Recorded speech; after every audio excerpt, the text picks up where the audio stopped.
Holly Bellabono, author of Once Upon a Place, Forests, Caverns, and Other Places of Transformation in Myth, Fairy Tales, and Film, especially for writers, for novelists, screenwriters, playwrights. You want to create a place where your characters go if they're in a quest or an epic story. And we're identifying five. My book evaluates five locations: the cavern, the deep, the vessel, the forest, and here we're on the last one, which is the labyrinth.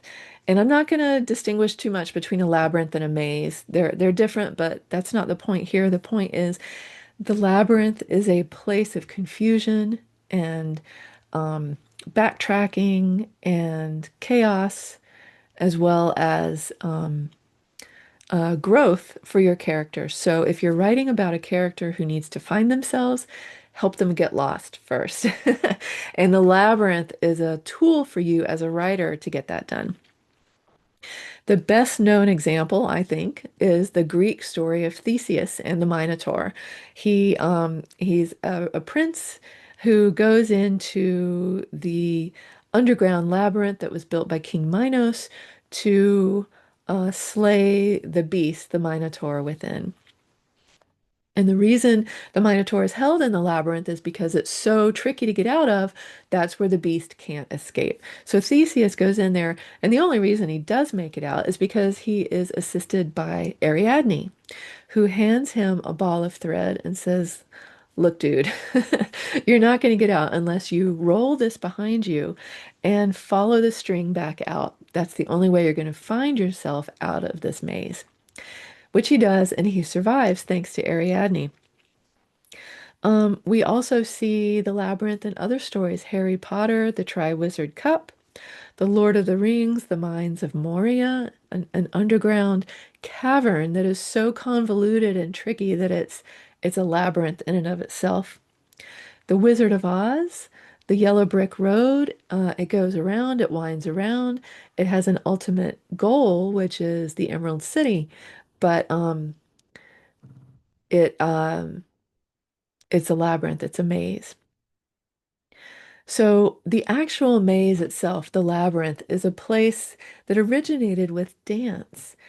People in ancient Greece and really ancient times, we've learned that they built these structures, literal um, walls and structures on the ground where they could dance. So it was meant to be movement through going forward, going back, going sideways, spinning, turning, which makes it a really excellent location for your writing. It also includes the element of time and the element of space. And what I mean by that is, think about these movies that we love: Star Wars by George Lucas, Interstellar. All of these space movies, they incorporate this feeling of the labyrinth, where you go forward, you go backward, you have portals, you move from this part of space to another part of space. This is different from the cavern, right? Or the deep, where the deep, for instance, you don't have boundaries. It's expansive and limitless. Whereas a labyrinth, you have corridors, you have walls, you have turn points. It's very much a structural image. Even in outer space, you have you have goals, you have planets, you have time bending in itself. And in the Interstellar movie, Matthew McConaughey's character really displays this well. He talks about, you have point A, you have point B, and time, if it was linear, would just and flat, it would just go straight across. But it's not. You can bend it.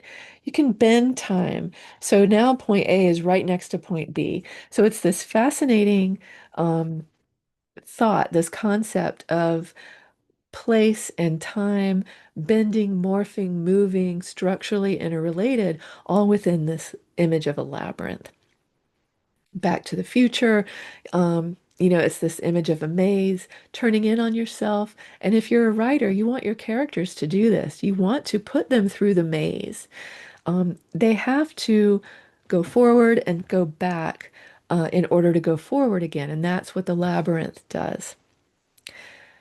The last way that we can look at this is the sense of weaving, weaving thread, weaving rope, linen, fibers. Spiders and stories of spiders weaving or dropping their silk um, are ubiquitous, especially in Native American tales and lore.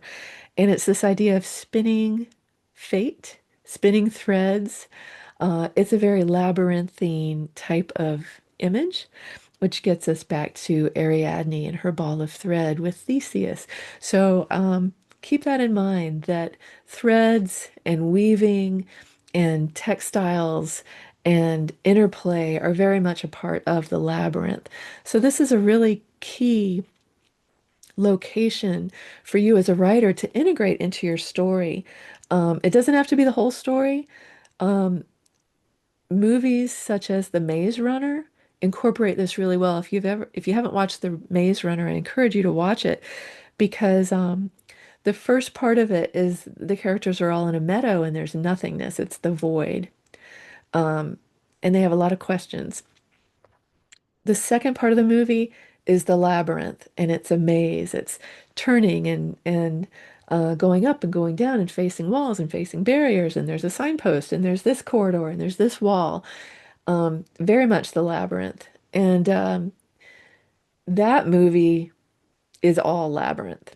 Your story doesn't have to be. As a writer, you can incorporate it as an element within your overall plot structure, but it gives that sense of depth and that sense of confusion so that your character really has to face some trials in order to move forward on their journey.